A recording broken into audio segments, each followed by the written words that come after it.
Please join me in welcoming Mayor Cathy Heron. Thank you, Curtis. I don't actually have a large preamble to give everyone today because the State of the City was pre-recorded and it is about 40 minutes. So I think I'll let the video start rolling quickly and take questions after, but I just want to thank my entire staff who helped record the video. And as you'll see, I have an appearance from each and every one of my councillors. So thank you to them for taking the time to help out with the State of the City. So I'll let you start rolling film.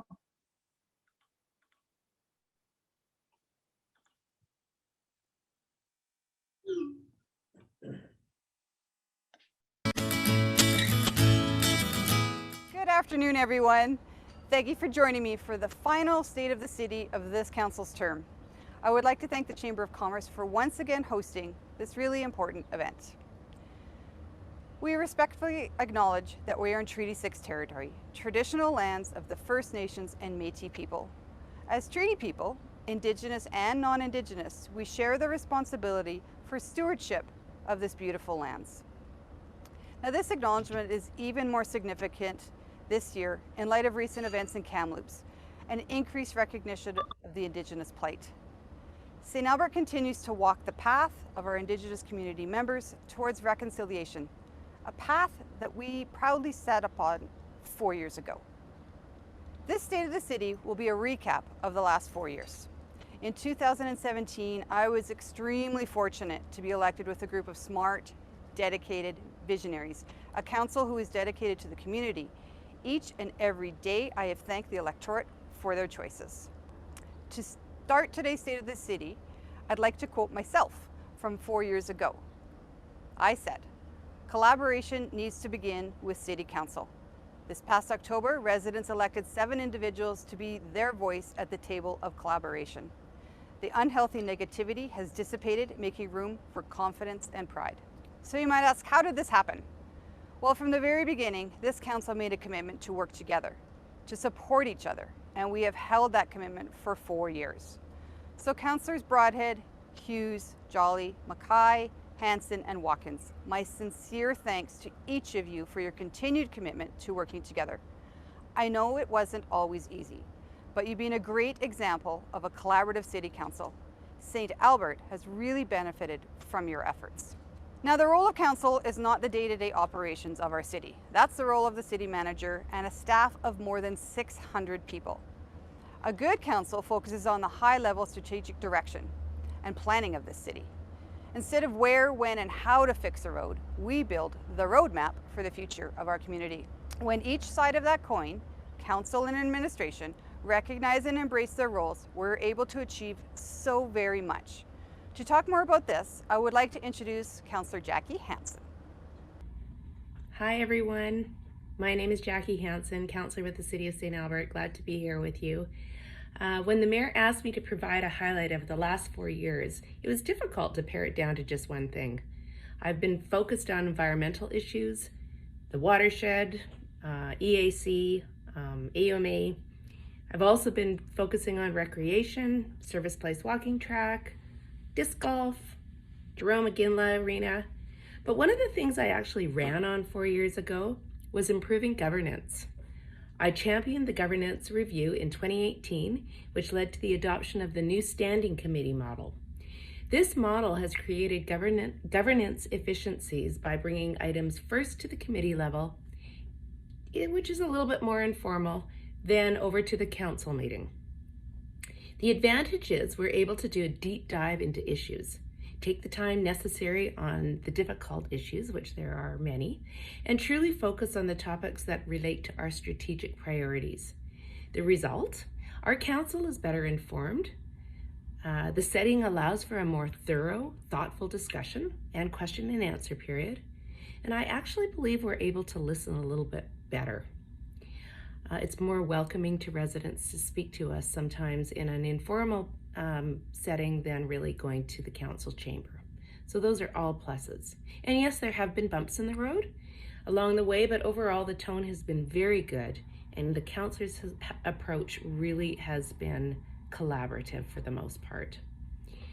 And speaking of collaborative, I just have to say that I'm very proud of the level of collaboration this council has achieved.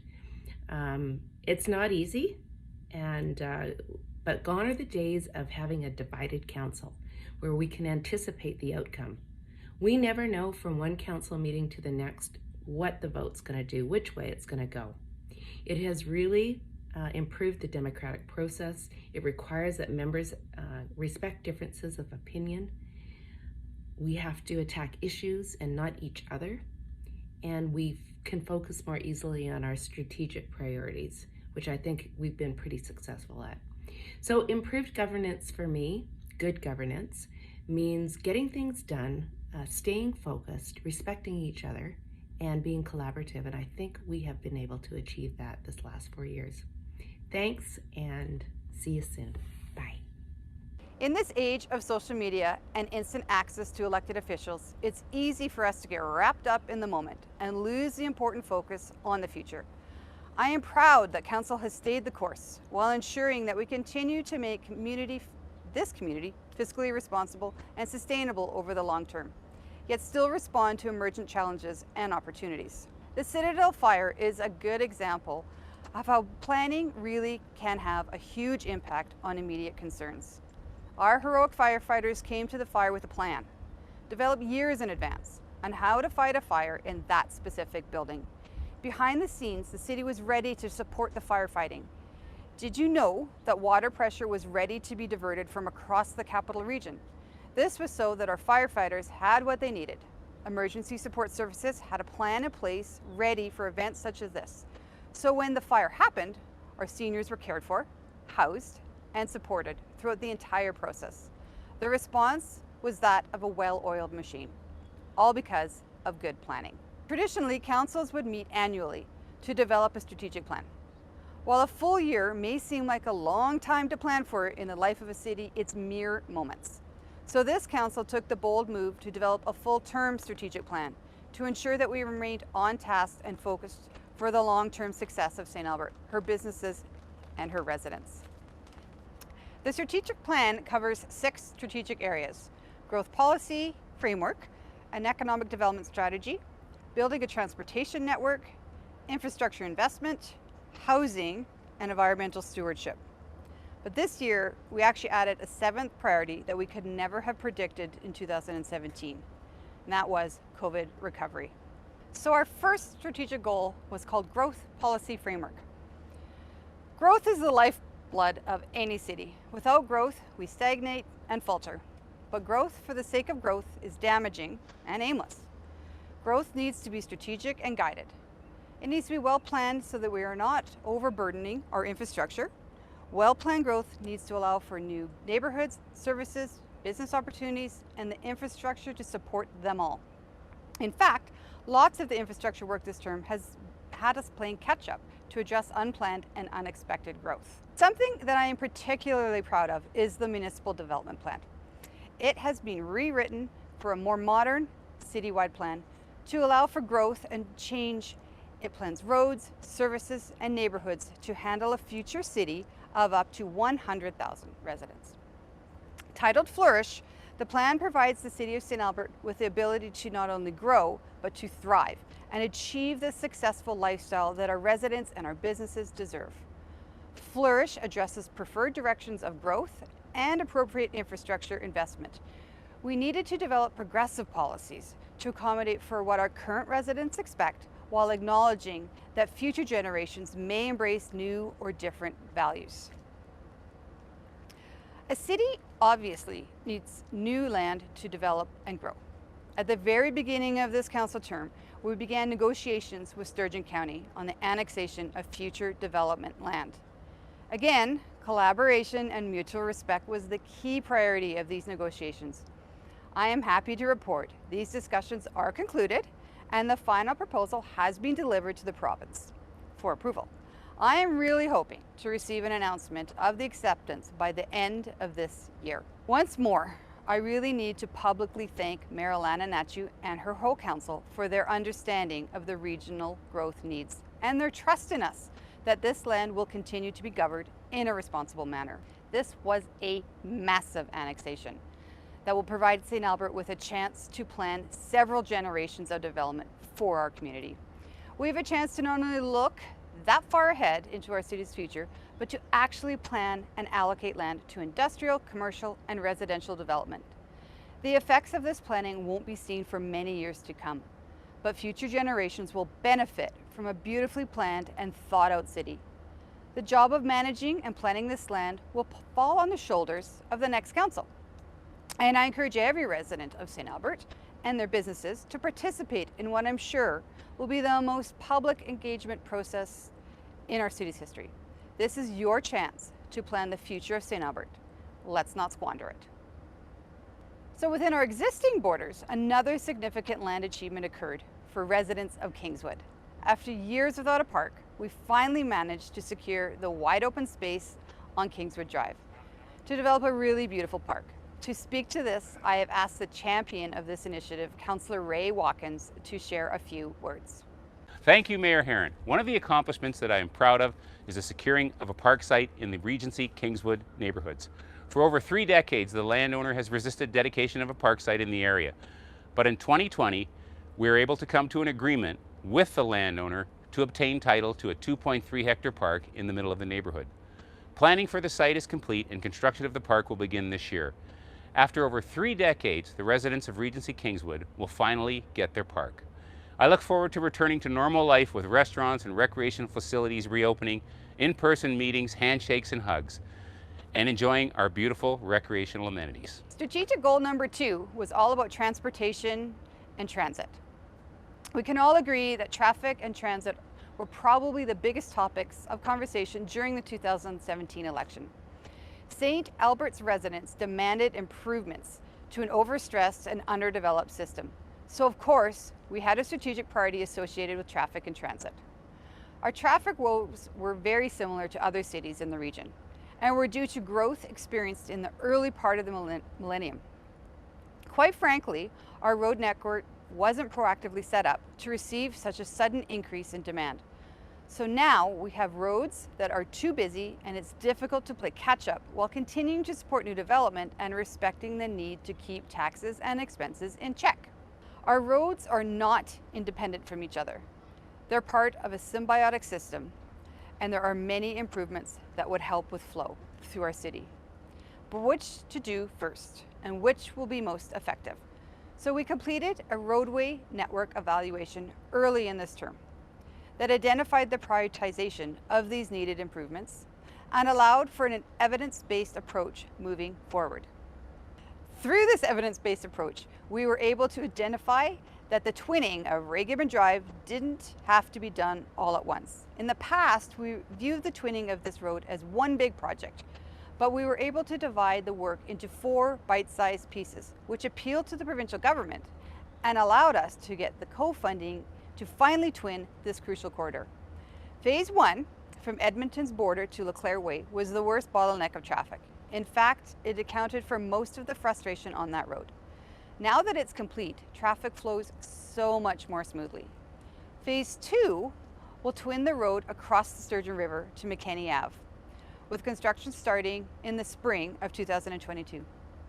Phase 1 was catch-up, 2 will be providing for current traffic needs of the city, and phases 3 and 4, which will be completed in the next few years, will be symbolic of a new proactive approach to our road system development. Throughout the entire project, we are incorporating the expansion of walking and cycling trails to bring more of the beautiful parts of St. Albert to even more of our residents. Twinning and improving Ray Gibbon Drive will enable economic growth along the corridor, improve safety, and reduce congestion throughout this whole city. Getting this project started is easily one of the biggest successes of this council's term. I want to move to St. Albert Trail now. St. Albert Trail is the most important commercial corridor of our city. Historically, St. Albert Trail was a rural highway. It has since experienced substantial improvements and urbanizations which better accommodates urban transportation needs, including transit and sidewalks. St. Albert Trail from Giroux Road to the North City limit has experienced the most significant pressure in recent years. It's no surprise that this area was identified as a major priority in the network evaluation.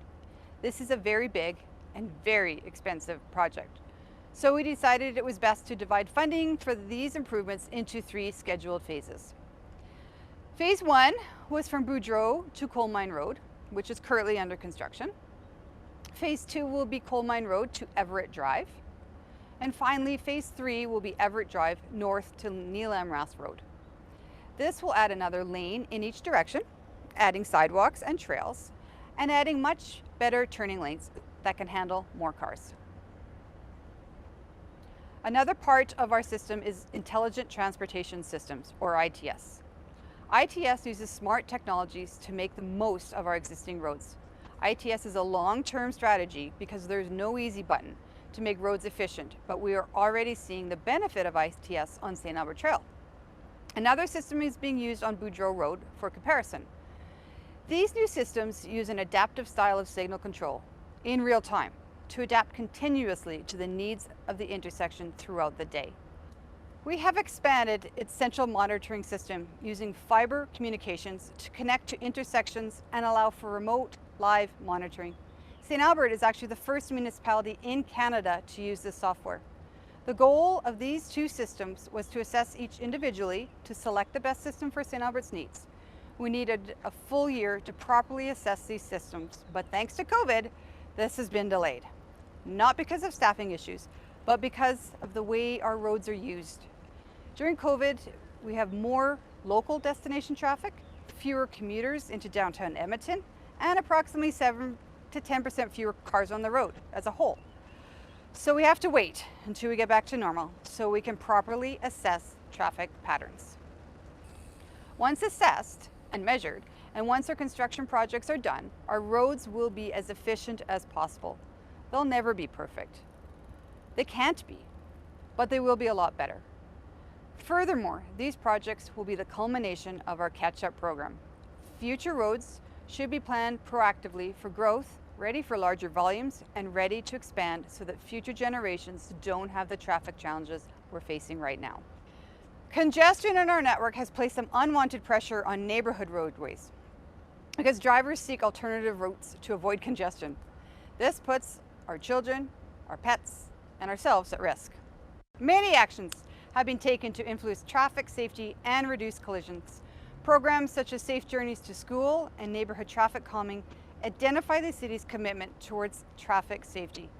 There is actually no single answer or action that will solely result in meeting the city's vision for 0 serious injuries or fatalities as a result of motor vehicle collisions, but we are committed. An important aspect of transportation safety is directly associated with speed. This aligns to not only road user behavior and the speed at which they travel, but also the context of how the city's roadways are designed. This term, we conducted an evaluation of all our posted speed limits and made some significant changes. On February 16th, 2021, City Council approved portions of the proposed amendment to the traffic bylaw, inclusive of reducing the speed limit from 50 kilometers an hour to 40 kilometers an hour in all neighborhood roads. Some Artura roads had their speed limits increased, and we made changes to the school and playground zones. Another significant milestone this term was the approval of Complete Streets. Complete Streets is a design approach that balances the needs of all roadway users, whether you drive, bike, walk, or take the bus. Complete Streets are designed to provide safe, comfortable, and convenient access for all users at all ages. So one way to reduce congestion is to reduce the number of vehicles on the roads. Solution? Public transit. Many advances on this front have occurred this term. Councillor Hughes would like to speak about one of her favorite achievements this term. Thank you, Mayor Heron. I brought forward the motion to provide free local transit service for our youth, to encourage local transit use, and to improve the quality of life of people who often don't have other transportation options, our youth. Providing free local transit for our youth has empowered them to more easily and affordably work and use city facilities. Many lower income families who could not afford school bus passes now have a no-cost solution to get to school on freezing winter days instead of having to walk at -30. The pilot program was so well received, the council expanded it to include lower income seniors and residents. Many people have expressed how this change has made a difference in the quality of their families' lives, and I'm grateful that Council saw the potential in this initiative and continued it as a permanent program for youth moving forward. Thank you. Hugely significant this term was the final opening of the Naki Park and Ride after 10 years of planning. With recognizable pronunciations of Naki or Nagi and translated from both Cree and Michif languages, meaning stop or stop here. Its parking capacity currently accommodates about 800 vehicles on paved stalls and expandable to 1,600 spaces. This facility also includes a transit center building, public washrooms, bicycle storage facilities, parking for those riders who have special needs, and a pick up and drop off kiss and ride area for commuters. This transportation hub will not only facilitate quick and easy movement between St. Albert, Edmonton, and the rest of the region, but also serve as an integral part of the long-term vision of bringing light rail transit to St. Albert. So, of course, we are all aware of probably the most significant advancement in transit and regional collaboration this term, the birth of the Edmonton Regional Transit Commission. Thank you, Madam Mayor. It is my privilege to speak ever so briefly on what I consider to be a significant achievement, not only for St. Albert, but also for the Edmonton metropolitan region. This achievement is the formation of the Edmonton Metropolitan Transit Services Commission, or the EMTSC. To put my claim into context, in May of 2016, the Metro Mayors Alliance Advisory Panel released their report, Be Ready or Be Left Behind. From that report, let me quote the following. Our panel identified many recognized drivers of competitiveness in city regions, but 3 stood out as cornerstones for the Edmonton Metro region. 1, economic development, 2, public transit, and 3, land use and infrastructure development. This January, the move towards regionalized public transit services took a step into reality when Minister Rick McIver signed into existence the Edmonton Metropolitan Transit Services Commission. Since that day, the work to stand up the commission has proceeded unabated. The vision of regionalized transit services is to create a seamless service network that is cost-effective and efficiently provides services throughout the region that promotes investment, job creation, and labor mobility, all to meet the demands of our various communities. Through a new vision for public transit services, not only will the systemic barriers that hamper intermunicipal travel be eliminated, but the very real benefit of reduced traffic congestion and reduced greenhouse gas emissions will be realized as well. I am absolutely stoked that St. Albert played a formative role in the creation of the Edmonton Metropolitan Transit Services Commission. But more than that, I'm encouraged that the barriers to working collaboratively together towards a common goal as a collection of diverse municipalities are starting to be dismantled. This region can take on the world and win if the municipalities in the region work together. The EMTSC is an example that it can be done. Our third strategic goal was infrastructure investment, essentially our response to the plebiscite questions. Council took a hard look at our infrastructure and acknowledged it's time for investment. I do believe we've done a good job in maintaining our current infrastructure, yet we need to have a hard look at our current growth plan and make some strategic investments. Because refusing to build anything is no way to grow our community or plan for our grandchildren's future. Now, during 2017, there was a quiet debate about a new library, aquatic space, and more ICE services. Shortly after this council was sworn in, we decided to cancel all plans for the large branch library and set off to find alternative solutions for all 3 recreational needs. I quickly learned that planning these big facilities is no easy task. It takes years. We did make some significant headway. We have identified a significant amount of land in the northwest within the Chiro neighborhood. The next significant step towards our future multi-use facility depends on all of you. Community engagement will determine what, where, and when we will build. This is a once-in-a-lifetime opportunity for St. Albert residents. Yes, we need aquatics. That was the #1 recreational need on the plebiscite. But we have also heard for many years a desire for a bike skills park. We need more ice, maybe more pickleball, maybe more off-leash dog parks. And how about a climbing wall? Let's identify and plan as a future community. And in this term, we also were able to finally get started on rebuilding Firehall #1 when the village transit station moved. This was long overdue. Recent events have proven that. We are also getting a head start on Firehall #4. So our strategic goal #4 was housing. Residential development saw growth in value last year, but not just in the traditional single-family homes, but also in our growing multifamily market. This reflects a change in housing demand in St. Albert, where we're supporting new housing types to meet this emerging trend. The city's economic development department and the planning department was instrumental in facilitating this change. This type of housing is especially important if we are to retain and attract young adults who are typically struggling to find appropriate housing in our city. I think we all want a city where a young person has affordable and diverse housing options when it is time for them to find a home of their own. We've also put out an expression of interest for a piece of city-owned land in the downtown core. This land is open to any builder who commits to building affordable housing. We had a lot of interest and we are really hopeful to announce a partner soon. And finally, right after the election, I struck up an ad hoc committee to tackle the homelessness issue here in St. Albert. Yes, it does exist here. We came up with a final report that recommends building a youth transitional house. The next council will need to tackle how to build and operate this much needed project. Moving on to strategic goal #5, economic development. During our first strategic planning session, the economic security of St. Albert permeated nearly every conversation, discussion, and goal. It is easy for politicians to say we are open for business. It has become as common of a promise as lower taxes and finding efficiencies. During an election, we hear it all the time.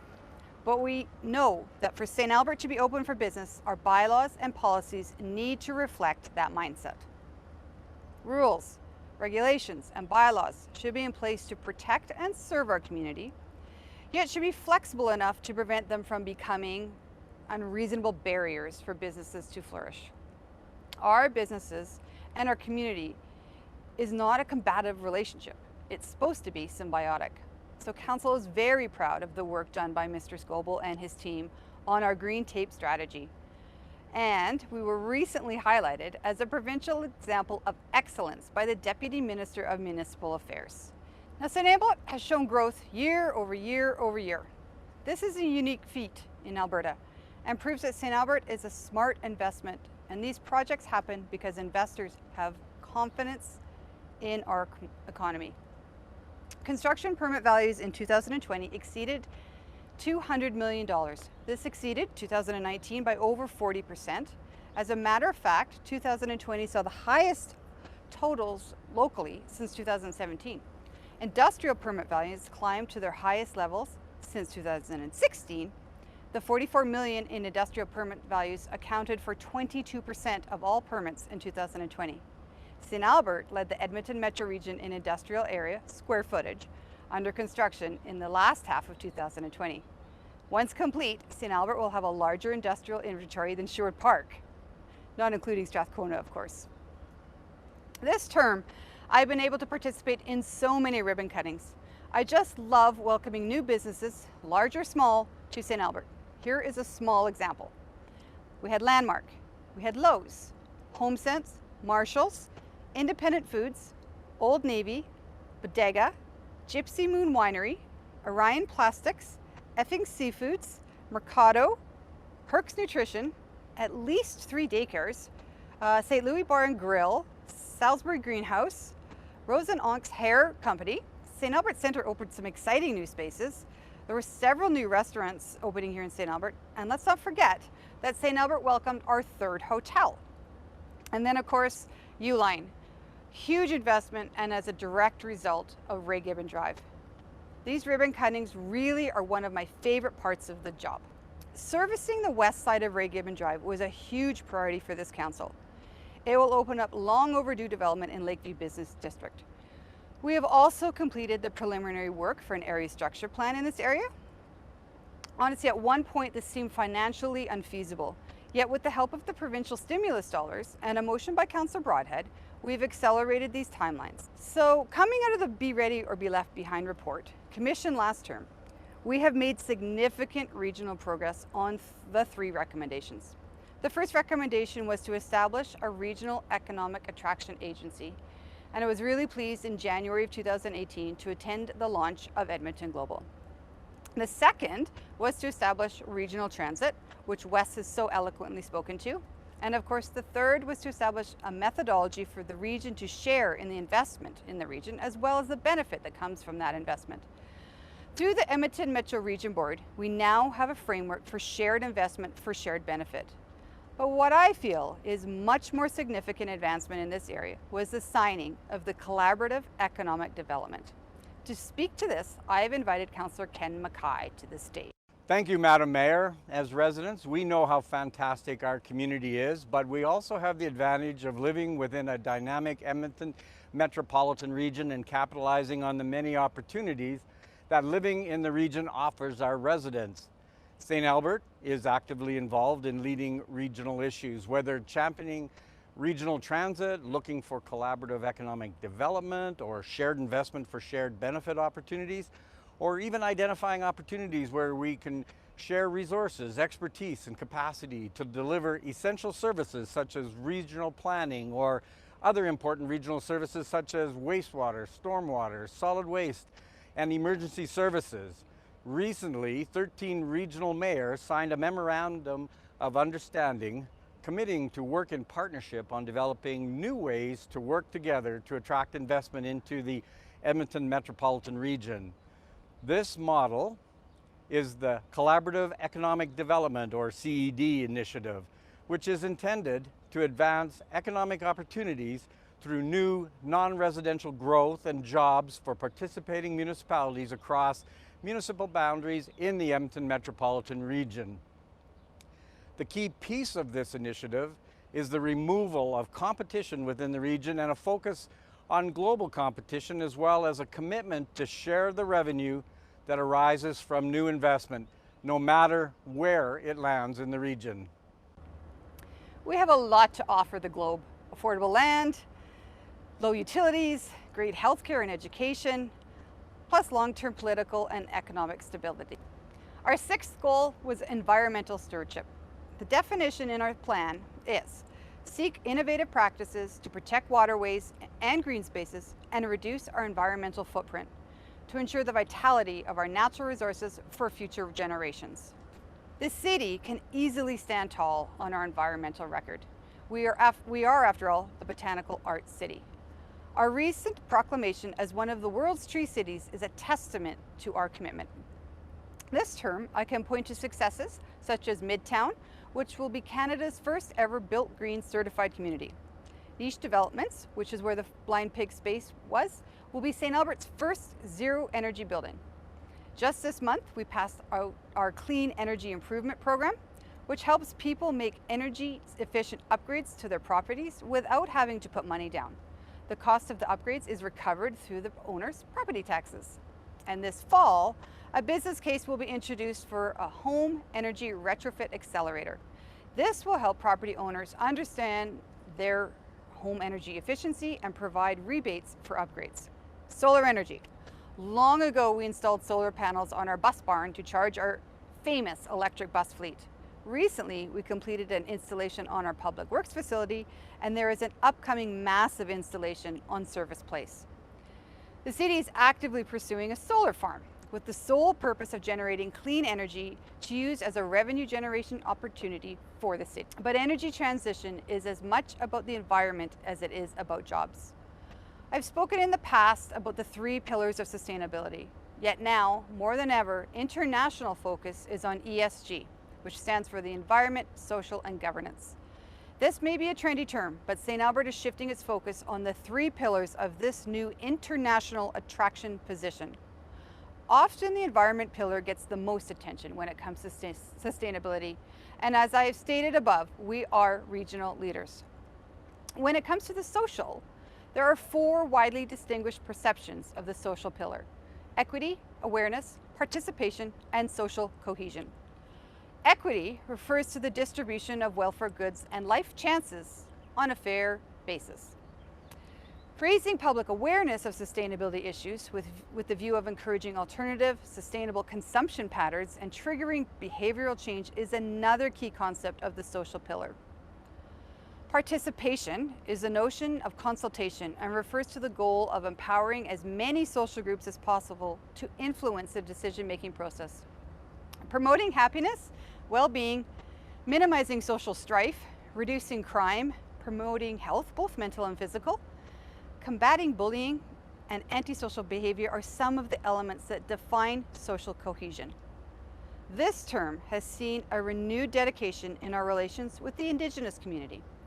Simple acts, such as, for the very first time, flying the Treaty 6 and Métis flags in council chambers, installing new flagpoles to do the same in front of City Hall, and most importantly, we commissioned the Byhonen report so we can focus on the municipal calls to action arising from the Truth and Reconciliation report. Now I'd really like to invite Councillor Jolly to speak briefly about our commitment to the LGBTQ community. Thank you, Mayor Heron. St. Albert Council's unanimous decision to approve a prohibition on conversion therapy was a display of our community's commitment to create a safe and welcoming environment. As the first municipality in Alberta to give direction to enact this ban, we channeled the strength of our community members to lead the charge against this horrific practice. And our leadership has since been replicated in municipalities across the province and through action at the federal level to protect all Canadians. Championing this motion was a risk because we didn't know what kind of pushback there would be from those who don't understand the harm caused by this discredited practice. But the overwhelming support of our residents, the outstanding efforts of our staff to research and craft a bylaw that is meaningful, and the unanimous support of City Council was a resounding endorsement. St. Albert's leadership in taking action against discrimination and harm make me proud as a resident of the City of St. Albert. Our actions to prohibit conversion therapy are a part of St. Albert's legacy, and I feel tremendous pride that St. Albert championed this change. The social consciousness of this community is rock solid. So COVID has inflicted immense societal and economic hardship, often in ways we could not have predicted. During this challenging year, we've been forced to find creative solutions to respond to these unprecedented times. The pandemic has exposed weaknesses in social and economic infrastructure and tested our resiliency as disruption emerged quickly and unexpectedly. The aftershocks are far-reaching. Yet the pandemic has also been a catalyst for change. It has accelerated the reliance on technology, smart innovation, and e-commerce. The expectation of residents have also been transformed, and how we work and live is being redefined. I hope everyone has a sense of how hard your city has worked for you. There have been many long hours, especially on weekends, responding to the ever-changing provincial orders, as well as coping with unexpected expenses and a devastating loss in revenues, especially from transit and recreation. We as a city are grateful for the financial support from both the federal and provincial government. And this council is so very grateful for the efforts of our staff to overcome the predicted deficit and finding creative ways to move us closer to fiscal sustainability. In 2020, Council invited a cross-section of business and community leaders to serve on our COVID-19 Recovery Task Force. This group provides us with valuable insight to help build our economic and social resiliency. The task force has been mandated to provide recommendations to Council focusing on ways the city can assist residents, community partners, and businesses to recover from the impacts of COVID-19. Their final report will be delivered this August. In this era of dramatic, rampant, and incessant change, predictions about the future can no longer be based on historical precedent. We are, after all, in the middle of a paradigm shift. Quite simply, our past experiences can no longer serve as guideposts for the future. Think for a second about working from home, virtual meetings, online shopping, curbside pickup, autonomous cars, smart drones, cryptocurrency.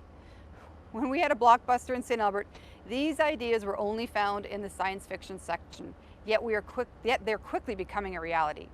City Council, together with the City Manager, are ready to embrace this new way of doing business.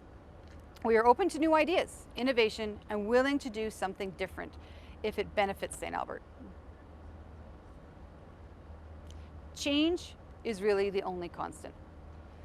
So in conclusion, strategic planning is about making the best use of resources, about providing clear direction to our administration, and about being open and transparent with you, the citizens, while at the same time aligning our plan with the vision developed by our community. We believe that the priority within this plan will continue to create meaningful differences in our city. St. Albert is unconventional, and we are confident. We have built something really special and significant on the beautiful banks of the Sturgeon River. This council did their very best to set the next council up for success, as we were always future focused. Once again, I really need to thank Wes, Sheena, Ken, Ray, Jackie, and Natalie. Working with you all has taught me so much about teamwork, collaboration, and leadership. I depended on each and every one of you, and you never let me down. The past 4 years have been an amazing honor. I truly love this city. I also must take a moment to thank Kevin Scoble and his staff. He has been a rock for our council, not only during an unprecedented pandemic, but also as an idea creator to push St. Albert into a position of a municipal leader. And finally, I want to thank my family. This job is like no other, one that requires enormous family support. A special thanks to my partner, John. Without you, I could not have focused so much of my energy on this city that we both love, while holding our combined families tight. So thank you everyone for watching, and now I can take some questions. Thank you, Mayor Heron. The mayor has graciously agreed to answer a few questions that our business community has submitted. If you have any additional questions, please submit them within the chat box. It's now my pleasure to welcome Shauna Randolph, a member of our chamber board, but also the owner of Shauna Randolph Communications. Shauna is a highly respected and trusted communications specialist with an extensive array of experience, knowledge, and invaluable skills needed to be an exceptional consultant. Thank you, Shauna, for joining us today. I'll turn it to you, ladies.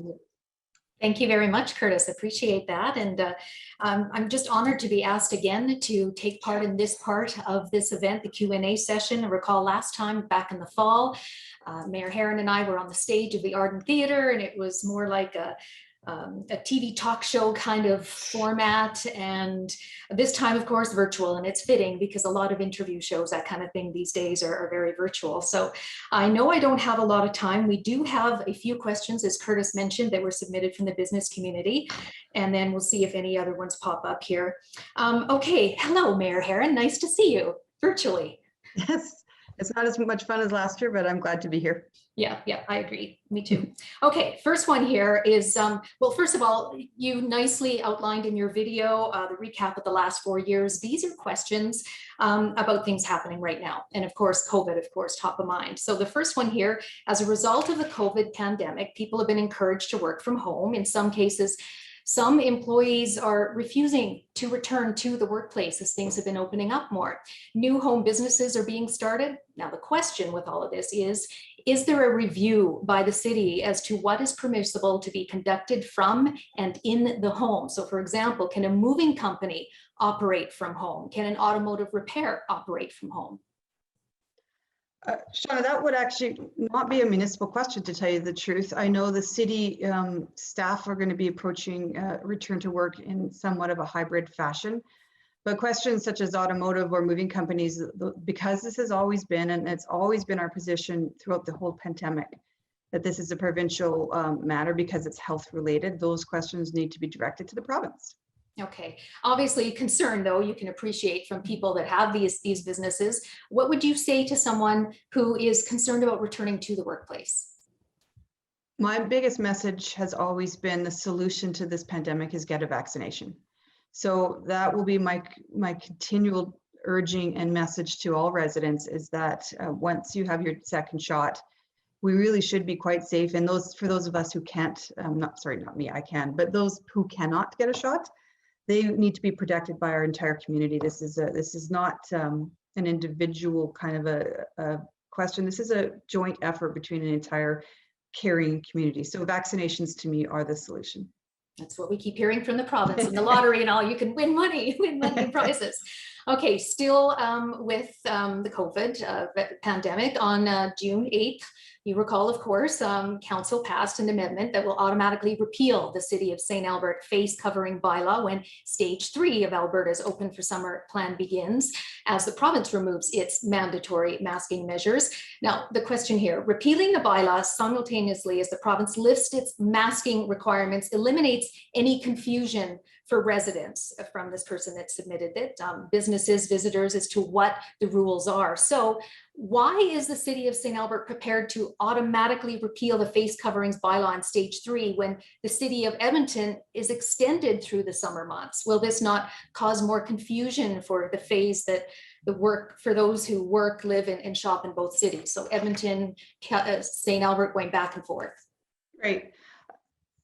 Again, I'll default back to we follow the provincial recommendations. And so if the province is recommending no masks in phase 3, then we're following their advice. This has always been a request of every mayor in this province, was to have some sort of coordination across the province. And I can tell you quite right now that Mayor Iveson and myself did not have a conversation about the masking issue ahead of our decisions. And whether it would have been preferable or not, we don't have a regional response to this. And so, yes, it might be confusing between Edmonton and St. Albert, but the rest of the region, from what I understand, their masking bylaws are all expiring as well. So it's really just the 2 big cities that are keeping them. Okay, I only have a few minutes left here. We need to really talk about something that people are seeing all over the city. I'm talking about barricades. You mentioned briefly in your video, of course, what has been done, and we're talking about the third part, the phases underway and that sort of thing. Okay, let's talk though about the construction projects right now that are happening. 3-part question. Will we see this much going on all over all summer? Why do we need to have so much going on at one time? And are the projects on budget so far? So, you know, this is always an interesting conversation. Isn't there a saying that there's only, there's 4 seasons, fall, winter, spring, and construction. So we do live in a climate that really has a small window for construction projects to be done. And I've been driving around and I can't turn down a street without seeing barricades myself. Some of them are city-led, you know, intersection changes, the downtown, etc. Firehall 1, St. Albert Trail, but lots of these are also privately run. So there's the niche developments at the corner of St. Anne and St. Albert Trail. So there's a combination of private and public going on. My message to residents on this front has been, it's frustrating, I get that. And I can see that there appears to be no planning or coordination, but there actually is an enormous amount of planning behind the scenes. So there was frustration with Parent Street. We accelerated that project in order to have it complete. It should be complete by June 25th to time up with phase 3. So we didn't want to be doing construction when we entered into phase 3, when the restaurants can be fully open, when the shops are fully open, when people could be outside much more freely. So it's frustrating as is. We actually planned that to coordinate with phase 3, but we had to do it. And then, you know, there's, for me, it's a sign of a good economy when we have construction. This city can afford to take care of our infrastructure. I said it in the State of the City, we don't let it crumble. We keep it at a top notch because that's what St. Albert residents expect. They don't want potholes, etc. So it's a sign of a really good economy that we can afford it, and it's job creation, and it's a sign of rebound from the pandemic in many ways. So a lot of the projects were planned too because the traffic on the roads have been reduced because of COVID. So it's frustrating, and I apologize to residents that there's short-term delays, but in the long term, all of these projects are going to be to your benefit. And as for the on budget question, I'm not exactly sure. Historically, St. Albert's construction and all capital projects come in below budget. We'll have 1 or 2, maybe a little over, but most of them fall under significantly. So we have a well-managed engineering department and get things in on budget. So, and there will be more construction all summer long, especially on St. Albert Trail, because that's a big project. So leave about 10, 15 minutes earlier than you normally do, and then you'll be okay with it in the short term. Probably, yeah. Okay, I need to wrap up, but one more question. I know this is on a lot of people's minds. We've heard from some of your other council colleagues whether they're going to be running in the next fall election. Here's the question: will you be seeking another term as Mayor of St. Albert? Can you say today? I can't say today. I will just say that, you know, in the next couple of weeks, I'd like to make some announcements. The problem is, and I've been consistent with this, is as soon as, especially the mayor announces yes or no to running in re-election, you start into election mode. And this council and this city still has a lot of work to do in the next couple of months before the election. And I don't want any of us to get distracted with election talk and electioneering and campaigning. So probably before we go on our summer break, I will make some announcements, but I appreciate the constant question, and I'll let everyone know soon. Okay, wonderful. Thank you for your time. I'll wrap that up, and Curtis, back to you.